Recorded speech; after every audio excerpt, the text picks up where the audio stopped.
बच्चों, अब हम लोग पढ़ेंगे आंतरिक ऊर्जा। तो किसी निकाय की कार्य करने की कुल क्षमता उसकी आंतरिक ऊर्जा या कुल ऊर्जा कहलाती है। इसे ई या यू से प्रकट करते हैं। इतना समझ गए कि किसी निकाय की कार्य करने की कुल क्षमता उसकी कुल ऊर्जा अथवा आंतरिक ऊर्जा कहलाती है। अब देखते हैं आगे कि किसी निकाय की आंतरिक ऊर्जा, किसी निकाय की आंतरिक ऊर्जा उसकी अवस्था पर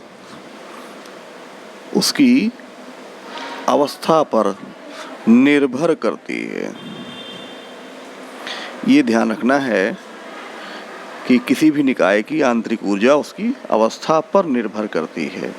अर्थात आंतरिक ऊर्जा ई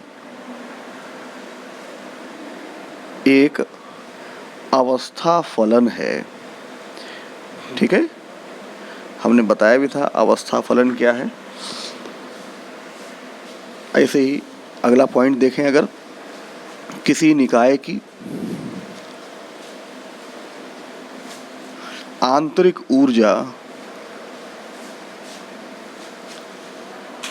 ई या इसको हम यू भी कहते हैं का वास्तविक मान मापा नहीं जा सकता।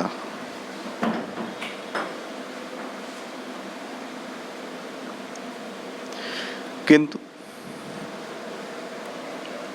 आंतरिक ऊर्जा परिवर्तनों क्या है परिवर्तन? डेल्टा ई बराबर ई अंतिम माइनस ई प्रारंभिक, यानी अंतिम अवस्था की ऊर्जा और प्रारंभिक अवस्था की ऊर्जा, इसके अंतर को हम कहेंगे आंतरिक ऊर्जा परिवर्तन को मापा जा सकता है। ध्यान रखना, क्या मापा जा सकता है? आंतरिक ऊर्जा परिवर्तन को मापा जा सकता है। अगला, यदि कोई निकाय प्रारंभिक अवस्था ए से अंतिम अवस्था बी में परिवर्तित हो, इसमें क्या हो?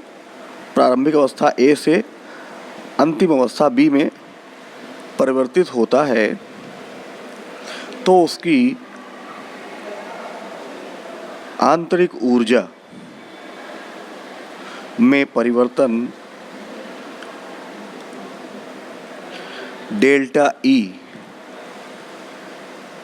निकाय की केवल प्रारंभिक और अंतिम अवस्थाओं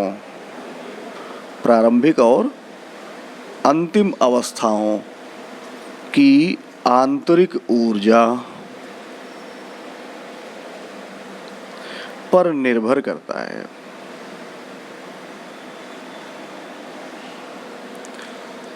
न कि उस विधि या पथ पर जिसके द्वारा वह परिवर्तन कराया गया है। मतलब समझ में आ गया कि कोई भी निकाय यदि ए प्रारंभिक अवस्था से बी अंतिम अवस्था में परिवर्तित हो रहा है, तो आंतरिक ऊर्जा में परिवर्तन जो डेल्टा ई है वो केवल प्रारंभिक और अंतिम अवस्थाओं की आंतरिक ऊर्जा पर ही निर्भर करेगा। उस मार्ग में या उस पथ पर निर्भर नहीं करेगा या उस विधि पे निर्भर नहीं करेगा जिसके द्वारा वह परिवर्तन कराया गया है।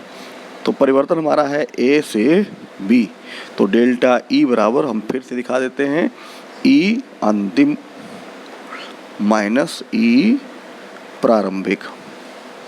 हो गया। ये बहुत ही महत्वपूर्ण टॉपिक है। अब हम इस आंतरिक ऊर्जा के जो डेल्टा ई का मान है उसको देखेंगे, वो हम यहाँ दिखा रहे हैं। ये हम कहेंगे स्थितियाँ। यदि डेल्टा ई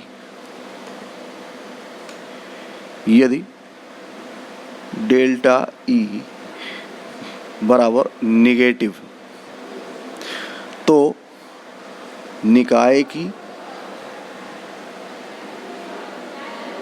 आंतरिक ऊर्जा का मान घटता है। ये निगेटिव कब आएगा? जब प्रारंभिक की ऊर्जा यानी आंतरिक ऊर्जा का मान ज़्यादा होगा, अंतिम अवस्था की आंतरिक ऊर्जा का मान कम होगा, तभी तो डेल्टा ई निगेटिव आएगा। इसका मतलब क्या हुआ कि आंतरिक ऊर्जा का मान घट गया है। यदि डेल्टा ई का मान पॉजिटिव है तो इससे क्या प्रकट हुआ? तो निकाय की आंतरिक ऊर्जा का मान बढ़ जाता है। ठीक है, पॉजिटिव कब आएगा?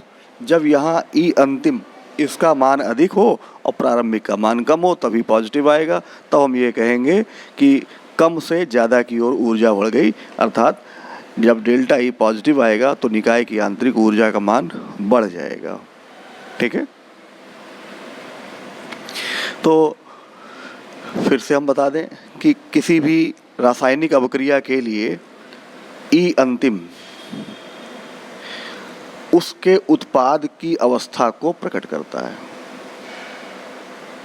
ठीक, ई अंतिम क्या है? उत्पाद की आंतरिक ऊर्जा में परिवर्तन, और ई प्रारंभिक क्या है? अभिकारक की आंतरिक ऊर्जा में परिवर्तन। तो उस सूत्र को हम अब इस सूत्र से स्पष्ट कर सकते हैं। तो डेल्टा ई क्या है? उत्पादों की आंतरिक ऊर्जा तथा अभिकारकों की आंतरिक ऊर्जा में परिवर्तन है। क्लियर हो गया?